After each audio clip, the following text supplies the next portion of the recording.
السلام علیکم پیارے بچوں، میں ہوں آپ کی پیاری فضا۔ اگر آپ ہمارے چینل میں نیو ہیں تو جلدی سے سبسکرائب کر لیں۔ آج کی کہانی ہے ایک مینڈک کے شہزادے اور شہزادی کی۔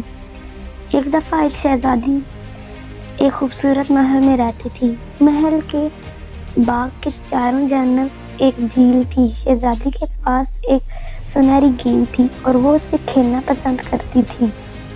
ایک دن کھیلتے ہوئے گیند جھیل میں گر گئی۔ بہت پریشان اور بے بس محسوس کرتے ہوئے شہزادی اپنی پسندیدہ گیند جھیل میں گرنے پر زور زور سے رونے لگی۔ اس کا رونا سن کر جھیل سے ایک مینڈک باہر نکلا اور پوچھا، پیاری شہزادی تم کیوں رو رہی ہو؟ اس نے اسے اپنی سنہری گیند کے بارے میں بتایا جو پانی میں گر گئی تھی اور وہ نہیں جانتی تھی کہ اسے کیسے واپس لایا جائے۔ مینڈک نے جلدی سے کہا، میں تمہاری سنہری گیند واپس لانے میں تمہاری مدد کر سکتا ہوں، تم بدلے میں مجھے کیا دو گی؟ شہزادی نے مینڈک کو ہر وہ چیز دینے کا وعدہ کیا جو وہ چاہے گا۔ مینڈک فوراً پانی میں غوطہ لگا کر نوجوان شہزادی کے لیے گیند لے آیا۔ اس گیند کو دیکھ کر شہزادی بہت خوش ہوئی۔ مینڈک نے پھر اسے اپنا وعدہ یاد دلایا۔ شہزادی نے اس سے پوچھا کہ تم کیا چاہتے ہو جو میں تمہارے لیے کروں؟ مینڈک نے جواب دیا، اچھا میں تمہارا دوست بننا چاہتا ہوں، آپ کی سونے کی تھال میں کھانا کھانا چاہتا ہوں اور آپ کے محل میں سونا چاہتا ہوں اور چاہتا ہوں کہ آپ میرے ماتھے پر پیار کریں۔ شہزادی اس کا خیال بالکل پسند نہیں کرتی لیکن وہ راضی ہو جاتی ہے اور اپنے محل میں واپس چلی جاتی ہے۔ اور اگلی صبح مینڈک محل میں آیا اور دروازے پر دستک دی۔ شہزادی نے مینڈک کو دیکھا لیکن دروازہ نہیں کھولا۔ اس نے باہر سے آواز دی، پیاری شہزادی میں تمہارے محل میں تمہارے پاس رہنے آیا ہوں۔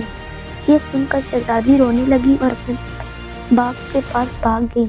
جب مہربان بادشاہ نے اس وعدے کے بارے میں سنا تو اس نے نرمی سے کہا، وعدہ تو وعدہ ہوتا ہے، تمہیں اپنا وعدہ پورا کرنا چاہیے اور آپ کو مینڈک کو اپنے ساتھ رہنے کی اجازت دینی چاہیے۔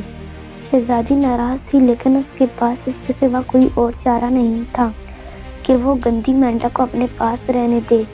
اس شام مینڈک شہزادی کے پاس بیٹھ گیا اور رات کا کھانا سونے کی تھال میں کھایا۔ اس کے بعد وعدے کے مطابق شہزادی نے مینڈک کے ماتھے پر پیار کیا اور اس کے بعد وہ اس کے پیچھے اس کے کمرے میں سونے کے لیے گیا اور سونے کے لیے اس کے بستر پر چھلانگ لگا دی اور یہ دیکھ کر شہزادی غصے میں آ گئی اور اسے اپنے بستر سے اٹھا کر بیزاری سے دیوار کے ساتھ لگا دیا۔ اچانک ایک گندا مینڈک ایک خوبصورت شہزادے میں بدل گیا۔